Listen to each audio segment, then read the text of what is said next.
Epektibo nito lamang November 9, 2021, hindi na require ang pagsuot ng face shield sa mga pampublikong lugar sa bayan ng Capas at lungsod ng Tarlac.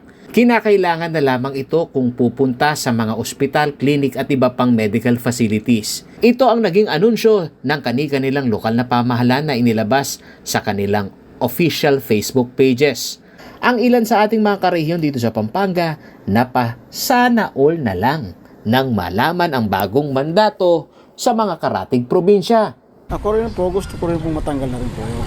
Kasi pag sila kasuporta rin, so minsan ka lang mainit sa mukha po.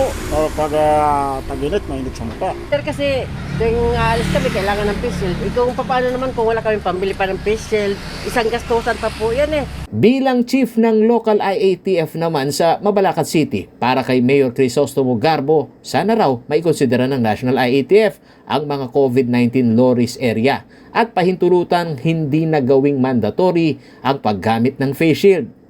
Pwede rin daw itong gawing insentibo sa mga lokal na pamahalaan na may mataas na vaccination rate.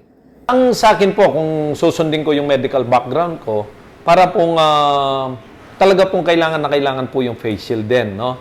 Pero kung nakukuha na yung isang municipalities and cities at saka yung Metro Pampanga nakuha na, palagay ko pwede na rin po. Sinabi ni Garbo na hindi lamang ito usapin ng pagbibigay ng insentibo sa tao, lalo na ang mga bakunado. Ito rin umano ay magbibigay ng mataas na moral sa kada individual, lalo na yung mga kababayan nating nakararanas ng quarantine fatigue.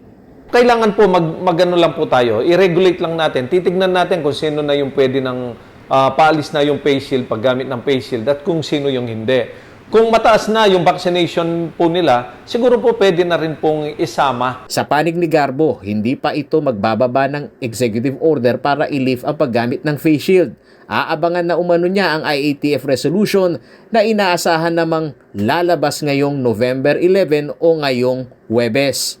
Matatandaan nitong Lunes, November 8 na ibaba ng ilang mga local chief executive sa Metro Manila ang atas na huwag nang gawing mandatory ang face shield. Kaagad namang itong kinontra ng Department of Health. Nananawagan po tayo sa ating mga local governments, antayin po natin yung IATF na makapagbigay ng kanilang agreement or decision regarding the face shield. Until we can have the IATF resolution, we urge all local governments to just hold their executive orders. Sinuportahan din ng palasyo ang panawagang ito ng DOH dahil sa katwiran na IATF lamang ang bumabalangkas ng health protocol sa estado ng bansa na nasa ilalim ng National Health Emergency. Ngunit sa panig naman ni DILG Secretary Eduardo Año, may otonomiya ang mga local chief executives na gumawa ng mga polisiya sa pagpapairal ng health and safety protocol. Paulo G. Santos, CLTV News.